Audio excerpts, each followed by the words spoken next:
नमस्कार मित्रों। आपको पता है जैसा कि डीएलएड थर्ड सेमेस्टर के मैथ हमने बेहतरीन तरीके से ख़त्म किया। 2 प्रीवियस ईयर पेपर भी हमने करा और प्लस बेसिक क्लास भी ख़त्म किए और प्लस राजन सीरीज भी हमने पूरा उड़ा दिया। मित्र, तो घबराने की बात नहीं है, उसका मैराथन भी बहुत जल्द बनाएंगे हम। और जो चीज़ें नहीं कंप्लीट हैं पहले उसे कंप्लीट किया जाए। हम सभी भाइयों से, सभी बहनों से रिक्वेस्ट करते हैं कि वह सारे के सारे मैथ के क्लास रिवाइज करते रहें, नहीं तो बहुत ही ज़्यादा दिक्कत हो जाएगी। ठीक है भाई, क्योंकि मैथ में बहुतों का बैक आता है, तो उनसे रिक्वेस्ट है कि मैथ की क्लास आप रिवाइज करते रहें, जिससे कि आपको प्रॉब्लम ना हो पेपर के समय। वैसे भी प्रॉब्लम्स नहीं होंगे, हमें पता है। कुछ भाइयों का कहना है, कुछ मित्र हमारे कहते हैं भाई कि सर अभी तो पढ़ाते हैं ना, अभी तो पढ़ाते हैं तो हमें याद होता है, लेकिन बाद में जब हम एग्ज़ाम हॉल में बैठते हैं तो पता नहीं क्या हो जाता है। तो ये सब सारी बताए क्यों आते हैं, ये सब सारी बातें क्यों होती हैं आपके साथ? क्योंकि आप रिवाइज नहीं करते हैं मित्र। हमने साइंस का भी क्लास स्टार्ट किया है। साइंस में हमने एक चैप्टर पूरा विधिवत खत्म कर दिया, बेहतरीन तरीके से ध्वनि खत्म कर दिया। ये सारे क्लास आपके यूपी टेट के लिए बहुत बहुत बहुत इंपॉर्टेंट रहने वाले हैं। इतना मान के चलिए मित्र, अगर आप डीएलएड के सारे सेमेस्टर के क्लास कर लिए तो यूपी टेट में 120 प्लस जाने से कोई भी नहीं रोक सकता, कोई माइक लाल नहीं रोक सकता। इतना सुन लो, हम भी नहीं रोक सकते, आप भी खुद अपने आप को नहीं रोक सकते। लेकिन बेहतरीन तरीके से जिस तरह से आपको पढ़ाया जा रहा है वैसे पढ़ते रहें। और यह मान के चलें, यूपी टेट का हमने जितने भी यूपी टेट के जितने मतलब जो भी प्रश्न पत्र हैं 2011 से लेकर 2021 तक जो इस बार हुआ है, जो आउट हुआ तो वह भी सारे के सारे पेपर हमने करा दिए हैं सॉल्यूशन।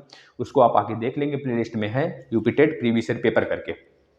और यूपी टेट के हर एक क्लास मित्र, एक क्लास नहीं, एक दो क्लास नहीं, यूपी टेट के मैथ के 70 क्लास प्ले लिस्ट में पड़े हैं। उससे बाहर एक भी प्रश्न, एक भी नंबर का प्रश्न आ जाए तो आकर ठोक जाना डिसलाइक और बता जाना कि इससे बाहर आया था। दूसरी बात, इन्वायरमेंट की एक भी, हम बता रहे हैं इन्वायरमेंट का इतना दावा के साथ कहते हैं मित्र, यूपी टेट क्या सुपर टेट तक बहुत ही पर्याप्त आपके पास कंटेंट है। अगर आप देख सकते हैं तो देखिए, सारे एग्जाम्स के लिए जो पर्यावरण हमने दे दिया शायद ही उससे ज़्यादा कहीं पूछा जाता हो। 98% नहीं, 99% हम कहते हैं मित्र, आपका पूरा का पूरा उसी जगह से फंसेगा। सीडीपी के क्लास सारे सिद्धांत वगैरह, मैकडूगल वगैरह बहुत सारे हैं जो हमने दे रखे हैं, उसको भी देख लेंगे आप यूपी टेट के पेपर देने से पहले। और प्लस आपके हिंदी तो बेहतरीन तरीके से दे दिया गया है, उसको देखेंगे। चलिए हम आ जाते हैं साइंस पे। ये तीसरा पार्ट है, इससे पहले 2 पार्ट हो चुका है। सारे क्लास आपको प्लेलिस्ट मिल जाएंगे बेहतरीन तरीके से। शाम वाले क्लास में हम मैथ लेकर आएंगे, प्रीवियस ईयर मैथ का। जो बच्चे बोल रहे हैं कि सर सेकेंड सेमेस्टर का थोड़ा सा आयु पे प्रश्न करा दीजिए, तो कराएंगे। आप लोग टॉपिक बस लिखते चलिए, जिसमें डाउट है टॉपिक लिखते चलिए और टॉपिक कराएंगे। जो क्लास खत्म हो रहे हैं, जैसे कि मैथ का खत्म हो गया, सेकंड सेमेस्टर का भी, थर्ड सेमेस्टर का भी, फोर्थ सेमेस्टर का भी, तो उसके सारे पेपर करा दें। अभी 2020 वाला जो पेपर था सेकंड सेमेस्टर का, जो आउट हुआ था एक और हुआ था, 2 पेपर 2020 में हैं, तो दोनों कराने वाले हैं। पहले एक कराएंगे आज शाम को 3 बजे और एक कल कराएंगे, ठीक है। चलिए मित्र, इसमें बहुत सारे बच्चे उलझ जाते हैं लेंस में। जिस प्रकार से हमने दर्पण को समझा बेहतरीन तरीके से, वैसे लेंस को भी देखेंगे। दर्पण के भी क्लास आप देख लीजिएगा, कंफ्यूजन दूर हो जाता है। एक बात यहाँ पे डाउट आपका क्लियर कर देते हैं। उत्तल लेंस, अवतल लेंस, यानी कॉनकेव लेंस और कॉन्वेक्स लेंस।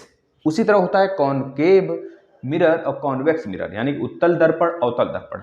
दोनों बात हमारी ध्यान से सुनेंगे, जो भी बातें होंगी पहले कंपेयर कर लेते हैं हम लोग। ध्यान से देखिए, उत्तल दर्पण, उत्तल दर्पण हम लोग पढ़े थे और अवतल दर्पण पढ़े थे, है ना। अब ध्यान से देखेंगे, अवतल दर्पण में 6 इमेज बनते थे। अब यहाँ पे उत्तल लेंस में 6 इमेज बनेंगे। उत्तल लेंस में 6 इमेज बनेंगे और अवतल लेंस, मित्र ध्यान रखना, यह लेंस है, ऊपर दर्पण है। तो लेंस जिस प्रकार दर्पण था वैसे सेम ही मतलब लेंस भी होगा, लेकिन बस थोड़ा सा डिफरेंट है कि भैया जिस प्रकार से हम उत्तल दर्पण की बात जो जिक्र उसमें कर रहे थे और अवतल दर्पण की जो जिक्र और दर्पण वाले में कर रहे थे, उसका जस्ट विपरीत है। नाम तो एक ही है, लेकिन जब लेंस लग जाएगा ना तो अवतल लेंस की, अवतल दर्पण की उत्तल लेंस की बात होगी। याद रखना, दोनों समानता है, अवतल दर्पण उत्तल लेंस सिमिलर हैं। एक चीज का बस अंतर है कि जो आभासी प्रतिबिंब होता है दर्पण में, वह दर्पण के पीछे बनता है, लेकिन लेंस में जो आभासी प्रतिबिंब होता है वह लेंस के मतलब जिधर वस्तु रखते हैं उधर ही बन जाता है, वस्तु की तरफ ही बनता है। इस चीज को याद रखेंगे, बस यही डिफरेंस है। और सब कुछ सेम है मित्र, जितने इसमें फिगर उतने इसमें फिगर। इसमें भी वास्तविक आभासी दोनों, अवतल वाले में, अवतल दर्पण में, उत्तल लेंस में भी आभासी वास्तविक दोनों। समझ गए कि नहीं। वास्तविक इमेज वो इमेज होता है जो उल्टा बनता है, और जो आभासी इमेज होता है वो सीधा बनता है, हमेशा हमेशा सीधा बनता है।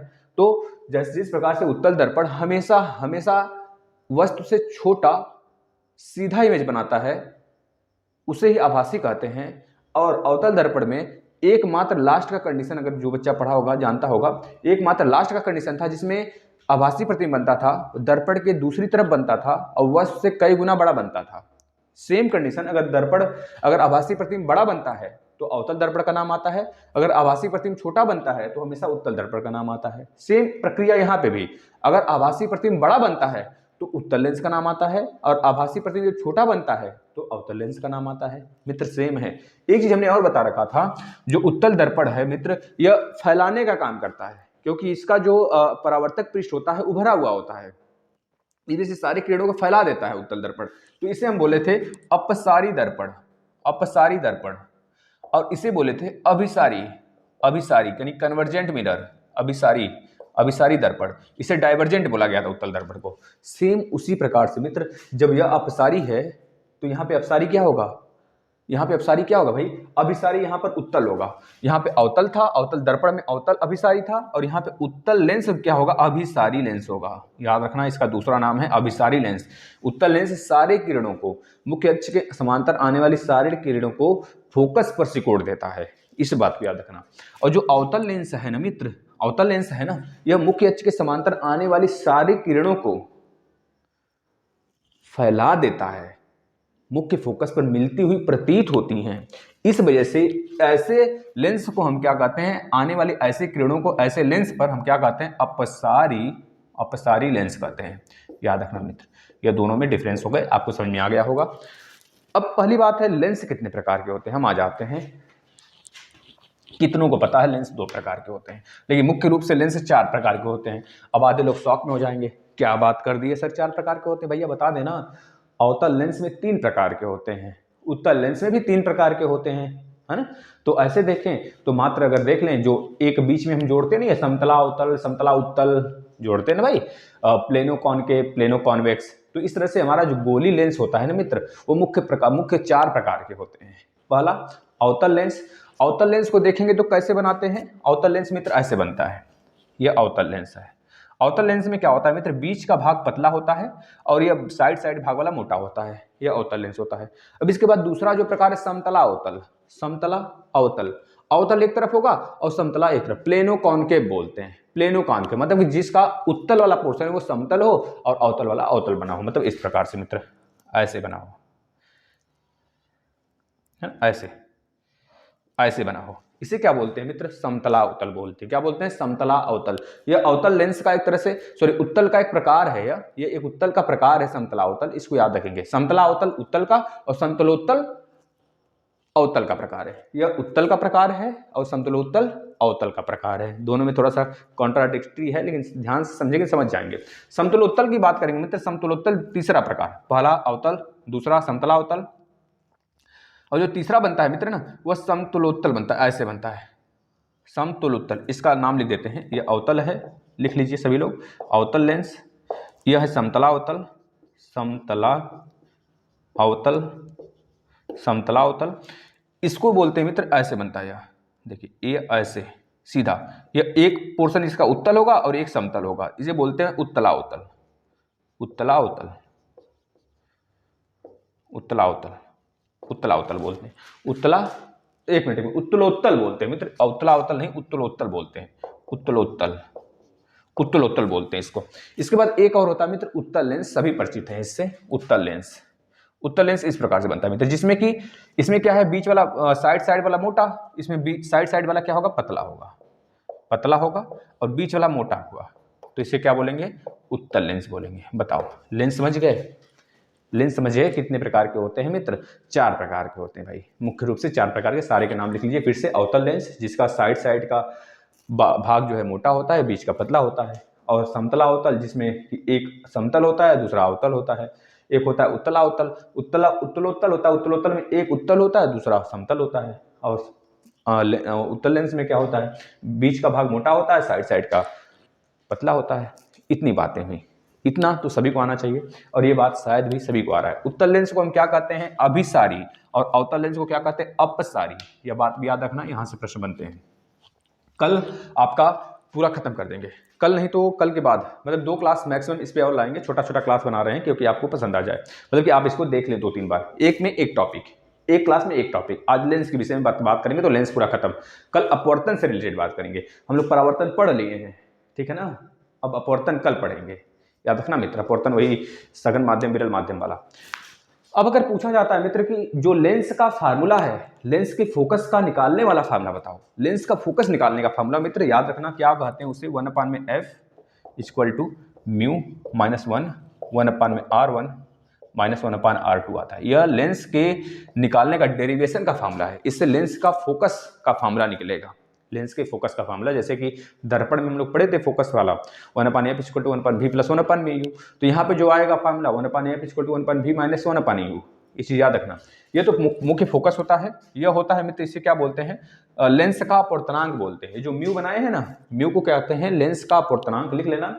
R1 को क्या कहते हैं, R1 R2 को त्रिज्या कहते हैं, लेंस का अपवर्तनांक और इसको त्रिज्या, इन दोनों को कहते हैं मित्र। इस पे एक प्रश्न कर लेते हैं हम लोग, फिर आगे चलते हैं। सेम इसी फार्मूले पर एक प्रश्न करते हैं। अभी ये सारी चीजें बताएंगे मित्र, आप घबराना मत, एक एक चीज लेंस के बारे में आज पूरा सिमेट कर दे देंगे, कहीं भी आ जाए, किसी भी एग्जाम में आ जाए, फोड़ क्या हो गया आप। यदि किसी उत्तल लेंस की त्रिज्याएं क्रमशः, लिख लीजिएगा प्रश्न, यदि किसी उत्तल लेंस की, 3 प्रश्न कराएंगे अलग अलग टॉपिक पर, अलग अलग फार्मूला पर लेंस के। यदि किसी उत्तल लेंस की त्रिज्याएं क्रमशः 10 सेंटीमीटर और 20 सेंटीमीटर हो, कितना, 10 सेंटीमीटर और 20 सेंटीमीटर हो, 20 सेंटीमीटर हो, तो हमको क्या बताना है, अपवर्तनांक, मतलब अपवर्तनांक भी इसका दिया है 4/3 और अपवर्तनांक 4/3।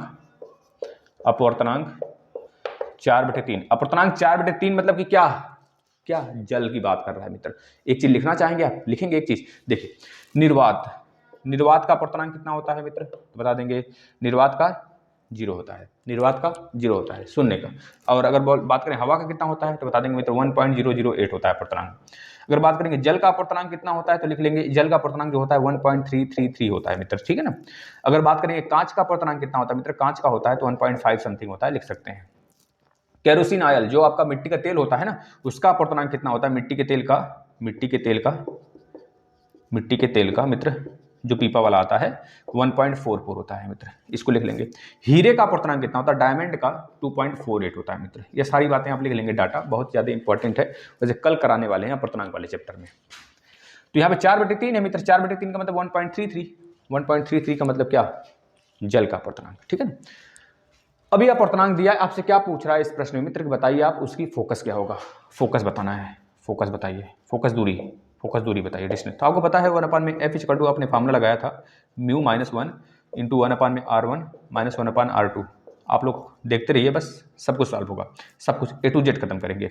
म्यू की वैल्यू 4/3 है मित्र, तो रख दीजिए 4/3 माइनस में 1 इंटू 1/r1 का वैल्यू 10 है, R1 R2 का वैल्यू 10, तो 10 माइनस 1/20। अब इसको सॉल्व कर लीजिए मित्र, पहले आप एक बार छाप लीजिए इसे, फिर हम थोड़ा सा जगह की कमी है तो हम थोड़ा सा इसको इरेज करके फिर से करते हैं ना।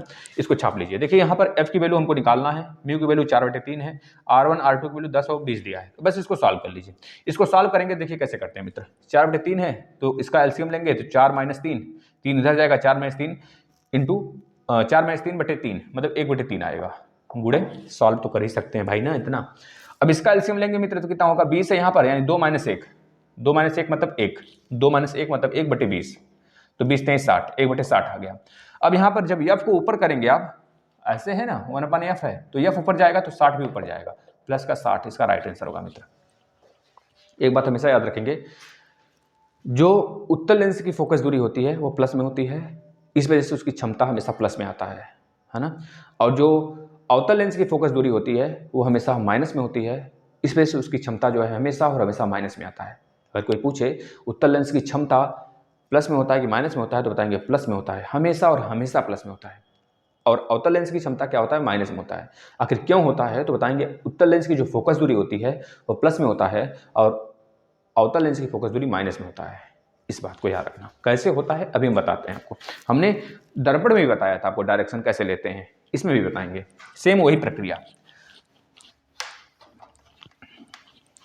मित्र आगे देखिए, आगे देखते हैं। यहाँ पर आपको पता है मित्र, अगला लेंस का सूत्र जो होता है क्या होता है, लेंस के फोकस का सूत्र क्या होता है, 1/f equal to 1/v plus में 1/u, सॉरी माइनस में 1/u यह होता है। तो लेंस मेकर फार्मूला से 1/f equal to 1 minus 1/r1 minus 1/r2 से डेरिवेट किया जाता है, डेरिवेशन किया जाता है, हमने इंटर में कराया हुआ है, इंटर वाले बच्चों को कराते हैं जो पढ़ाते हैं। तो वहाँ पर यह फार्मूला मिलता है, तो आपको यहाँ पे डेरिवेशन नहीं पूछा जाएगा, सिर्फ आप फार्मूला रख लीजिए। अब इस पे एक प्रश्न आएगा, हम उस प्रश्न को हैंडल करते हैं, ध्यान से देखिए। अगर किसी उत्तल लेंस, इससे पहले हम आपको एक चीज बताते हैं, डायरेक्शन कैसे लेते हैं। ये उत्तल लेंस है, ठीक है ना, हमेशा और हमेशा। यह अवतल लेंस है मित्र, यह अवतल लेंस है। हमेशा याद रखें, ये मुख्य अक्ष है दोनों का, मुख्य अक्ष है। यह हमारा, यह जो सी है इसे बोलते हैं सेंटर ऑफ कर्वेचर। एक मिनट, सेंटर ऑफ कर्वेचर नहीं, इसे बोलते हैं मित्र सी, मतलब कि वक्रता केंद्र बोलते हैं, वक्रता केंद्र। एक मिनट हम गलत बोल रहे हैं मित्र, क्या बोलते हैं, सेंटर ऑफ, क्या बोलते हैं भाई इसे इंग्लिश में, एक तरह से लेंस का केंद्र समझो हिंदी में, और हिंदी में इंग्लिश में क्या बोलते हैं, इसे सेंटर ही बोलते हैं मित्र, सेंटर कर लेना, या फिर ऑप्टिकल सेंटर बोलते हैं ना, ओ से दिखाते थे उसमें दर्पण में, इसमें सी से दिखाते हैं, ठीक है ना। तो यहाँ से जो भी रेखा जाती है सीधा निकल जाती है, और सीधा जो भी मुख्य अक्ष के समांतर, ये मुख्य अक्ष है तो मुख्य अक्ष के समांतर आने वाली किरणें ऐसे आएंगी तो किसी फोकस पर यहाँ पर कलेक्ट होंगी। कहाँ पर मित्र, यहाँ पे कलेक्ट होंगी। तो इस वजह से इसको क्या बोलते हैं हम लोग, कन्वर्जेंट मिरर, यानी कि अभिसारी, सॉरी मिरर नहीं, लेंस, अभिसारी लेंस बोलते हैं। अभिसारी मतलब मिला रही है। और यहाँ पर मित्र जो भी मुख्य अक्ष के समांतर आएगा, जो भी मुख्य अक्ष के समांतर आएगा वो इधर चला जाएगा, लड़ने के बाद इधर चला जाएगा, और यह मिलता हुआ सिर्फ हमें प्रतीत होता है, मिलता हुआ प्रतीत होता है। कहाँ पर, फोकस पर। जब फोकस पर मिलता हुआ प्रतीत होता है मित्र, तो इसे हम इस वजह से बोलते हैं क्या, ये हमारा अपसारी, अपसारी, अपसारी क्या है, लेंस है। इस बात को याद रखना, पूछा जाएगा किस लेंस में किरणें मुख्य अक्ष के समांतर आने वाली मिलती हुई प्रतीत होती हैं, तो बताएंगे अवतल लेंस में। और किस में सच में रियल में मिलती हैं, तो बताएंगे उत्तल लेंस में, ठीक है मित्र। और किस में, किसको अपसारी लेंस बोलते हैं, तो बताएंगे इसको अपसारी लेंस बोलते हैं, इसको अभिसारी लेंस बोलते हैं, ठीक है ना। अब एक चीज हम आपको साइन क्लियर करने पहले, फिर उसके बाद इस पर एक क्वेश्चन लगाते हैं, मतलब एक फार्मूला, एक न्यूमेरिकल लगाते हैं, एक ही से क्लियर करते हैं। लेंस है, लेंस का मुख्य अक्ष हो गया, ठीक है, जो कि सी से होकर जाता है मित्र। हमेशा हमेशा हमने बता रखा है दाएं साइड, दाएं साइड मतलब कि ऐसे खड़ा होंगे तो आपके इस साइड हमेशा और हमेशा प्लस लेते हैं। जो भी दूरी मेजर किया जाता है सी से मेजर किया जाता है। ये जो F1 लिखा हुआ है यहाँ पर, F1 और F2 लिखा हुआ है, F1 का मतलब मुख्य फोकस, इसका मतलब कार्वेचर मतलब कि सेंटर, मतलब कि वक्रता केंद्र से बोलते थे हम लोग। तो वक्रता केंद्र मतलब कि F2, इसमें F2 से दिखाते हैं लेंस में।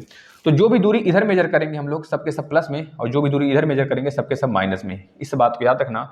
एक चीज हमेशा याद रखना, चाहे लेंस हो चाहे दर्पण हो, दोनों में U हमेशा और हमेशा निगेटिव होता है मित्र। एक चीज हमने उल्टा लिख दिया यहाँ पर मित्र, यहाँ पे प्लस और यहाँ पे माइनस, ये माइनस है ना, इधर वाला माइनस इधर वाला प्लस। हमेशा और हमेशा U माइनस में होता है, चाहे लेंस हो चाहे दर्पण हो मित्र, इस बात को याद रखना। अब इसके बाद अगर बात करें, अब फोकस देखना इधर, उत्तल लेंस में फोकस इधर होता है, और दर्पण जो उत्तल के बाद अवतल लेंस होता है मित्र। अवतल लेंस जो होता है, इसमें जो फोकस होता है मित्र ना, उसमें, इसमें फोकस की बात करें, अगर हम वस्तु इधर रखे हैं कहीं, तो इसमें फोकस लड़ने के बाद देखिए, उसमें उस पिछली बार वाला इमेज गलत बना था। लड़ने के बाद यहाँ पे आता है, यहाँ से यह डायरेक्ट ऐसे निकलता है। जब डायरेक्ट ऐसे निकलेगा मित्र, इसमें जो पीछे हम बढ़ाएंगे ना, यहाँ से जैसे एक लाइन ऐसे गई, यहाँ लड़ने के बाद ऐसे निकलेगा, यह फैल जाता है, तो ये पीछे इसको बढ़ाते हैं, पीछे बढ़ाते हैं ना, तो ये छोटा इमेज बनाता है, सीधा बनाएगा। अगर वस्तु कहीं यहाँ रखा है ना, तो देखिए आभासी प्रतिबिंब बनेगा, छोटा बनेगा, आभासी प्रतिबिंब बनेगा। इस वजह से मित्र इसे बोलते हैं हम लोग अपसारी लेंस, और इसे अभिसारी लेंस बोलते हैं, क्योंकि ये देखिए मिलता हुआ प्रतीत हो रहा है, रियल में तो ये जा रहा है ना, इसको पीछे बढ़ाने पर यहाँ पे फोकस पे मिलता हुआ प्रतीत हो रहा है। तो याद रखेंगे, इसका फोकस तो इधर ही मिल गया, चाहे रियल में मिला हो चाहे आभासी, मतलब वास्तविक हो चाहे आभासी हो, लेकिन फोकस तो इधर ही मिला इसका। इस वजह से इसमें जो फोकस होगा इधर है, और इसका फोकस अगर वस्तु यहाँ पे रखा गया है, तो आप देख पा रहे हैं फोकस सबका इधर है, सबका इधर फोकस है, देख रहे हैं सबका फोकस इधर है, तो इसका फोकस कहीं इधर होगा। इस वजह से हमेशा और हमेशा उत्तल लेंस में फोकस जो है प्लस में आता है। फोकस की दूरी यहाँ से मेजर करेंगे तो फोकस प्लस में आएगा, प्लस फोकस, और वस्तु अगर यहाँ कहीं रखा हुआ है, यहाँ पे रखा हुआ है तो माइनस U, और अगर मान लीजिए प्रतिबिंब यहाँ पे कहीं बन रहा है तो minus V, sorry plus V, ठीक है। V और F हमेशा प्लस में होते हैं उत्तल लेंस में, और U माइनस में होता है। और इसकी बात करेंगे तो इसमें आपका फोकस भी माइनस में होता है, U भी माइनस में होता है, V भी माइनस में होता है, तीनों चीजें माइनस में होती हैं, क्योंकि हम इधर वाला चीज माइनस में लेते हैं, उधर वाला चीज प्लस में लेते हैं। जो दाहिने साइड मेजर किया जाएगा C से वो प्लस में, जो बाएं साइड मेजर किया जाएगा वह माइनस में, तो बाएं साइड इधर बायां साइड है और इधर दायां साइड है, दायां साइड वाला प्लस में और बाएं साइड वाला माइनस में। तो इधर जो अवतल लेंस होता है इसमें कोई दाएं साइड में कोई चीजें हैं ही नहीं, कुछ नहीं है, तो क्योंकि फोकस भी इधर ही है, वस्तु भी इधर ही है और प्रतिबिंब भी इधर ही बनेगा। ठीक है भाई, इस वजह से इसमें अवतल लेंस में माइनस यू भी होता है, माइनस भी होता है और माइनस एफ भी होता है। इस वजह से अगर माइनस एफ है तो इसकी क्षमता जो होती है माइनस में आती है और इसका फोकस प्लस में, इसलिए इसका क्षमता प्लस में आता है मित्र। इस बात को याद रखना, आप इस चीज को याद रखेंगे तभी जाके आपको निकट दृष्टि दोष, दूर दृष्टि दोष, जरा दृष्टि दोष जब पढ़ाएंगे तो समझ में आएगा। ठीक ना। अब चलिए इस पे आ जाते हैं।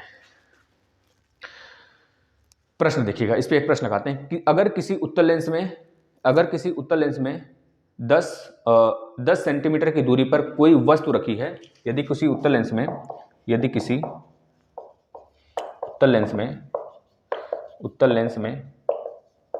10 सेंटीमीटर दूरी पर कोई वस्तु रखी है मित्र, उत्तल लेंस है, याद रखेंगे, उत्तल लेंस में कोई वस्तु 10 सेंटीमीटर पर कोई वस्तु रखी हुई है तथा उसकी फोकस दूरी 20 सेंटीमीटर हो, तो प्रतिबिंब की दूरी बताइए।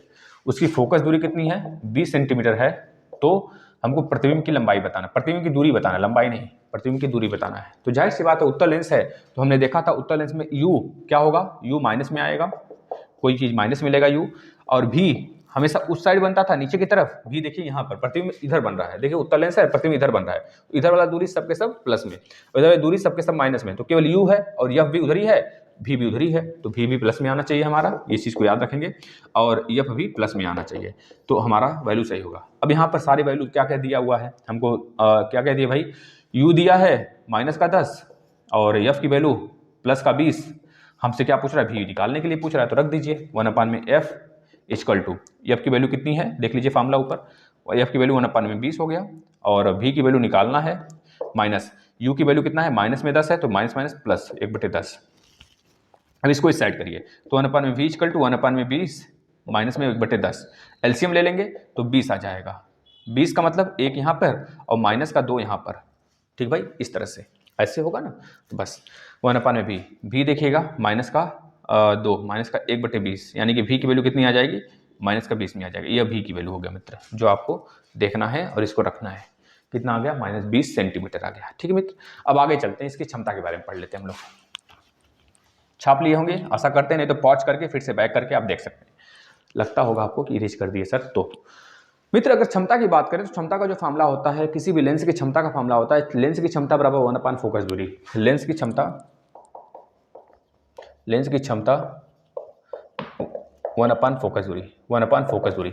लेंस की क्षमता को हम P से दिखाते हैं 1/f। किसी भी लेंस की क्षमता की बात करें तो उसका मात्रक होता है SI में डायोप्टर होता है, क्या होता है, डायोप्टर होता है, इस बात को याद रख लेना मित्र। यह जो लेंस की क्षमता है 1/f, ये हमारा मीटर में आता है, यह हमारा मीटर में है, जो केवल P इक्वल टू 1/f जो आप लिख दिए ना, यह क्या है, मीटर में है, मीटर में। लेकिन इसी जगह आता है सेंटीमीटर में लिखने के लिए, तो 100/f लिखेंगे तो यह सेंटीमीटर में हो जाएगा, किस में हो जाएगा, सेंटीमीटर में हो जाएगा। लेकिन लेंस का यह मीटर और सेंटीमीटर, यह डायोप्टर की मात्रा, यह डायोप्टर जो है मित्र किस में है, लेंस की क्षमता है, लेंस की क्षमता का मात्रक है SI में। बातें क्लियर हैं, अब बताना, अब ध्यान से सुनते चलना हमारी सारी बातों को। अब हम आते हैं लेंस, जो चीज़ यहाँ पे बनाया गया है, ठीक है, उस पे आते हैं, फिर उसके बाद आपका सिर्फ अपवर्तन वाला चैप्टर रह जाएगा, इसके बाद निकट दृष्टि दोष, दूर दृष्टि दोष, जरा दृष्टि दोष, वो अभी कल ही लेकर खत्म कर देंगे, ठीक है ना। देखना ध्यान से, अब फिगर समझना है सिर्फ हमको। अब ऐसे ही फिगर आते हैं, आप कंफ्यूज होते हैं। 6 फिगर, पहली बात याद रखना, उत्तल लेंस में 6 फिगर बनेंगे, 6 के 6 फिगर।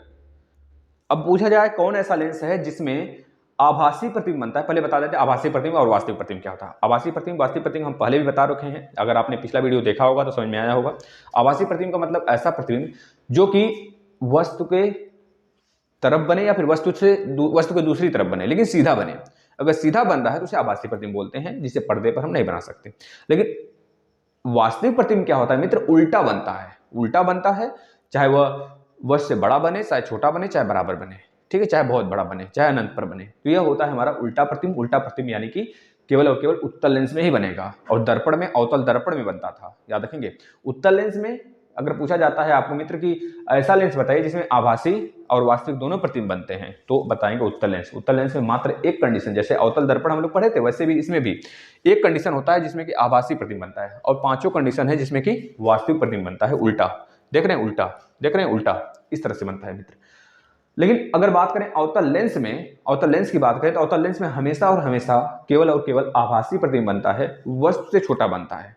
तो एक क्वेश्चन यहां से और बनेगा कि कौन सा ऐसा लेंस है जिसमें कि आभासी प्रतिबिंब वस्तु से छोटा बनता है, तो बता देंगे अवतल लेंस। कौन सा ऐसा लेंस है जिसमें आभासी प्रतिबिंब वस्तु से बड़ा बनता है, तो बताएंगे उत्तल लेंस। ठीक है भाई, अब आ जाते हैं फिगर पर। पहला कंडीशन, अगर वस्तु अनंत पर रखा हो, अगर वस्तु अनंत पर होता है मित्र तो हमेशा याद रखेंगे जो यह किरणें आ रही हैं ना, प्रकाश किरणें यहाँ पर टकराने के बाद यह मुख्य फोकस से हो जाएंगे, तो यहीं पर छोटा सा उल्टा प्रतिबिंब बनता है। प्रतिबिंब कैसा बनेगा? उल्टा बनेगा, लिख लेना, उल्टा बनेगा, वास्तविक बनेगा, वास्तविक बनेगा, वस्तु से छोटा बनेगा, वस्तु से बहुत छोटा, बहुत छोटा बनेगा, बहुत छोटा बनेगा, बहुत छोटा बनेगा, उल्टा वास्तविक बहुत छोटा और फोकस पर बनेगा, मुख्य फोकस पर बनेगा। ठीक। दूसरा, अब इस बार हम वक्रता केंद्र मतलब कि यह F2 और अनंत के बीच में रखेंगे। पहले अनंत पे था, अब इस बार दोनों के बीच में, अनंत और वक्रता केंद्र के बीच में रखेंगे मित्र। तो हमारा फोकस कहाँ बनेगा, हमारा प्रतिबिंब कहाँ बनेगा? F1 और F2 के बीच में, यानी कि मुख्य फोकस और वक्रता त्रिज्या के बीच में बनेगा। कैसा बनेगा? वास्तविक बनेगा, वास्तविक बनेगा, उल्टा बनेगा, उल्टा बनेगा, याद रखेंगे, उल्टा, वास्तविक और वस्तु से छोटा बनेगा, वस्तु से छोटा बनेगा, छोटा बनेगा, और F1 F2 के बीच में बनेगा, F1 और F2 यानी कि मुख्य फोकस और वक्रता केंद्र के बीच ही बनेगा, यह बात ठीक है। तीसरा, अगर F2 पे रखते हैं मित्र, अगर F2 पे, तीसरा कंडीशन, पहला दूसरा के बाद तीसरा कंडीशन, अगर F2 पे रखते हैं, F2 पे रखते हैं वस्तु, तो वस्तु हमेशा वस्तु का प्रतिबिंब F2 पर ही बनेगा, सेम साइज का बनेगा, समान साइज, समान समान समान माप का, समान माप बनेगा, और उल्टा बनेगा, उल्टा बनेगा, वास्तविक बनेगा, वास्तविक बनेगा, और F2 पर यानी वक्रता केंद्र पर ही बनेगा। अगर F2 पर वस्तु है तो F2 पर ही बनेगा, F2 डैश लिख लीजिए, F2 डैश पर बनेगा। ठीक है। अब चौथा कंडीशन, पहले F2 पर था, अब F2 और F1 के बीच में, मतलब वक्रता केंद्र और F1 मतलब फोकस के बीच में तो रहेगा, तो क्या बनेगा भाई? F2 और अनंत के बीच में बनेगा इस बार, मतलब वक्रता केंद्र और अनंत के बीच में बनेगा, उल्टा बनेगा, वास्तविक बनेगा, उल्टा है तो वास्तविक बनेगा। अब इस बार वस्तु से बड़ा, अब वस्तु से बड़ा बनना स्टार्ट होगा, इस बार वस्तु से बड़ा, वस्तु से बड़ा, बड़ा बनेगा, और भैया F2 और अनंत के बीच में यानी कि वक्रता केंद्र, वक्रता केंद्र और वस्तु के बीच में, सॉरी अनंत के बीच में, अनंत के बीच में, अनंत के बीच बनेगा, इस बात को याद रखना। ठीक है। अगला देखना, F1 पर, इस बार पहले इस दोनों के बीच था, अब F1 पर आ गया। F1 पर जब होगा मित्र तो अनंत पर बनेगा इमेज, कहां बनेगा? अनंत पर बनेगा, अनंत, अनंत पर बनेगा, उल्टा बनेगा, वास्तविक बनेगा, वास्तविक बनेगा, अनंत पर उल्टा वास्तविक, और कहां बनेगा?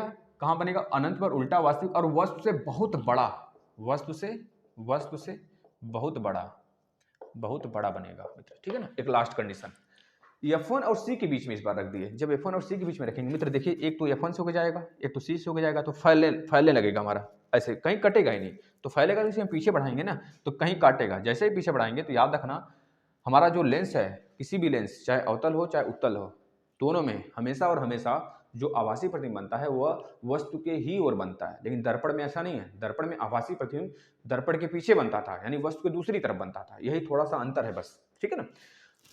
यानी कि वस्तु से बड़ा, सीधा, आभासी, ऐसे तो सीधा बनेगा, सीधा बनेगा, पहली बात है, वस्तु के तरफ बनेगा, वस्तु की ओर बनेगा, और आभासी बनेगा, एकमात्र यही कंडीशन आभासी बनेगा, और वस्तु की ओर, वस्तु से बड़ा, वस्तु से बड़ा बनेगा, वस्तु से बड़ा बनेगा मित्र। बस यह सारी कंडीशन लिख लीजिए। यह हो गया उत्तल लेंस। बताओ अब क्या चीज़ें नहीं समझ में आ रही हैं? सारी चीज़ें बेहतरीन तरीके से आपको बता दी गई। अब इसे छाप लेंगे, वीडियो 2 बार 3 बार देखिए, बेहतरीन तरीके से समझ में आएगा। एक बचा है अवतल लेंस में। अवतल लेंस में मात्र 2 प्रतिबिंब बनते हैं, लेकिन एक ही उसको कहा जाता है, उसको हम देख लेते हैं। यहाँ पर देखिए, यह होता है अवतल लेंस में, अवतल लेंस में, ठीक है ना। यह मुख्य फोकस, मुख्य अक्ष हो गया। अब यहाँ पर अगर कोई वस्तु है, कहाँ पर? F2 और अनंत के बीच में, F2 और अनंत के बीच में, तो यहाँ पे टकराया, टकराने के बाद ये ऐसे गया, लेकिन एक पीछे आता है मित्र, ये पीछे आता है, ऐसे पीछे आता है, तो यहाँ से एक जैसे लाइन जाती है जो कि यहाँ से जाएगी C से। तो याद रखना, जब भी F2 और अनंत के बीच में कोई वस्तु रखा जाता है अवतल लेंस में, तो उसका प्रतिबिंब हमेशा F1 और C के बीच में बनता है, F1 और C के बीच में बनता है, सीधा बनता है, छोटा बनता है, आभासी बनता है, बस। ठीक है भाई, सीधा, छोटा, आभासी, F1 और C के बीच में, मुख्य फोकस और सेंटर के बीच में बनता है, सेंटर ऑफ कर्वेचर इसके बीच में बनता है। ठीक है मित्र, बस इतनी बात रही लेंस से। अब लेंस कहीं नहीं पूछता है। एक चीज और यहीं पे लिखना चाहते हैं, लिख लीजिए, हम बताएंगे निकट दृष्टि दोष और दूर दृष्टि दोष। दूर दृष्टि निकट दृष्टि दोष में हम अवतल लेंस का यूज करते हैं और दूर दृष्टि दोष में हम उत्तल लेंस का यूज करते हैं। ठीक है ना, निकट दृष्टि दोष में अवतल लेंस और दूर दृष्टि दोष में उत्तल लेंस। निकट दृष्टि दोष में निकट की चीजें तो दिखाई देती हैं लेकिन दूर की चीजें नहीं दिखाई देती हैं। याद रखना, निकट नाम से निकट है, निकट दृष्टि दोष, लेकिन निकट की चीजें दिखाई देती हैं, दूर की चीजें नहीं दिखाई देती हैं। याद रखना मित्र। और दूर दृष्टि दोष में दूर की चीजें तो दिखाई देती हैं लेकिन निकट की चीजें नहीं दिखाई देती हैं। मैक्सिमम रेंज जो होता है, मैक्सिमम बिल्कुल अच्छे तरीके से देख पाना, निकट दृष्टि दोष की, निकट की सबसे अच्छी जो दृष्टि होगी वो 25 सेंटीमीटर तक होती है। अगर आपको 25 सेंटीमीटर तक नहीं दिखाई दे रहा है तो इसका मतलब आपको क्या है, दूर दृष्टि दोष, सॉरी, निकट की चीज नहीं दिखाई दे रही है ना, तो आपको क्या है भैया, दूर दृष्टि दोष। हाँ, मतलब कि दूर की चीज दिखाई दे रही है, आपको नजदीक की नहीं दिखाई दे रही है, मतलब दूर दृष्टि दोष हो जाएगा अगर आपको 25 सेंटीमीटर तक चीज नहीं दिखाई देगी। ठीक है। और दूसरी बात, अगर आपको दूर की चीज देखना है, अगर आपका आंख बिल्कुल बिल्कुल स्वस्थ है तो आप 25 सेंटीमीटर की भी चीजें देख पाएंगे और अनंत दूरी तक भी देख पाएंगे। इस तरह से आपकी आंख बिल्कुल एक तरह से, बिल्कुल स्वस्थ होगी। स्वस्थ आंख का एक कहानी है भैया कि उसका जो प्रतिबिंब है रेटिना पर बनता है ना। रेटिना के पहले बना तो निकट दृष्टि दोष, रेटिना के बाद बना तो दूर दृष्टि दोष बोलते हैं उसे। ठीक है, इस वजह से दूर दृष्टि दोष के लिए हम उत्तल लेंस का यूज करते हैं, निकट दृष्टि दोष के लिए अवतल लेंस यूज करते हैं। जरा दृष्टि दोष में निकट और दूर दोनों एक साथ हो जाता है, उसमें दोनों लेंसों का यूज करते हैं। बताएंगे कल अपवर्तनांक के बारे में खत्म करेंगे। अब देखिए मैथ खत्म हो गया है, मैथ विधिवत खत्म किया गया है, उसी तरह साइंस भी विधिवत खत्म करेंगे। फिजिक्स खत्म होने के कगार पे है, दो लेक्चर और आएंगे इस पर, प्रकाश पर। इसके बाद हम आ जाएंगे आपका विद्युत पर, मैग्नेट वगैरह विद्युत पर, उस पर भी 3 लेक्चर आएंगे। फिर उसके बाद हम आ जाएंगे बायो पर। ठीक है, केमिस्ट्री एक दिन में खत्म कर देंगे जितना है आपके सिलेबस में 3rd सेमेस्टर में। उसके बाद बायो में एक एक टॉपिक लेकर पढ़ाते चलेंगे, आप उसको पढ़ते चलिएगा। ठीक है, और बाकी बेहतरीन तरीके से पढ़ते रहिए। और शाम को मैथ का क्लास आएगा 2nd सेमेस्टर का प्रीवियस ईयर पेपर 2020 वाला। ठीक है, 2 क्लास बहुत पर्याप्त होते हैं मित्र। आप रिवीजन करिए, मैथ देखिए खत्म हो गया ना, मैथ का रिवीजन करिए। मैथ बेहतरीन तरीके से पढ़ा दिया गया, पेपर को सॉल्व करा दिया गया, राजन सीरीज करा दिया गया। अगर कोई टॉपिक दिक्कत हो तो आप खुद टॉपिक वाइज पढ़ाया गया उसमें जाकर देखिए ना उस चीज़ को, है ना। चलिए, धन्यवाद।